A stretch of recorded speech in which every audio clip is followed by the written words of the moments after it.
our current world faces numerous challenges to sustainability. Do you think cultural practices will also have to change and adapt for a more sustainable future? Yes, well, that's a very interesting question. You know, there are, in terms of sustainable development, you know, there are efforts that are made and have been made, and much of the UNESCO program has been geared to maintaining, you know, ICH and making intangible cultural heritage, sustaining intangible cultural heritage, you know, through transmission and keeping it alive, you know. So that's one aspect, you know, very important. I agree, you know, so sustaining, you know, making ICH more sustainable. But there's also another, I think, incredible possibility that has until now been very much underexploited, is how can you use intangible cultural heritage to contribute to sustainable development, you know?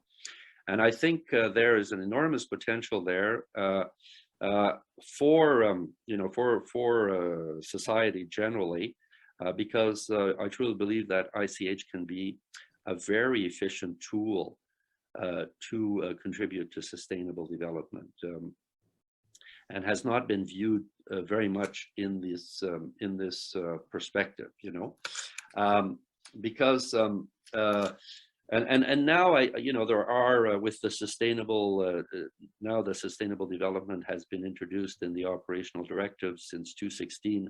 You know, there has been an effort on the part of UNESCO, and people are becoming more conscious of how to use intangible cultural heritage to you know, to advance the cause of sustainable development.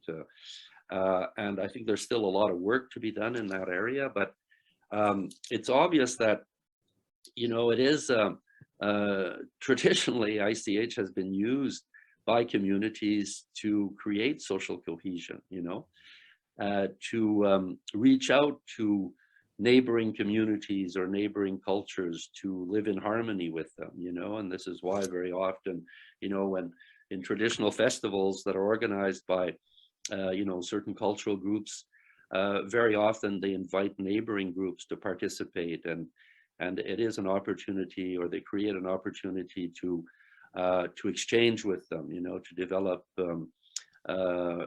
good neighboring practices. And so, you know, this is sort of really an important and active part of ICH.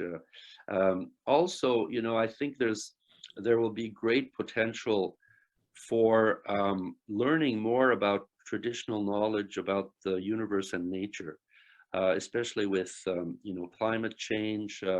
There is a lot of traditional knowledge that can be used, that is unknown of, or very little known, that can be used to help people adapt to climate change.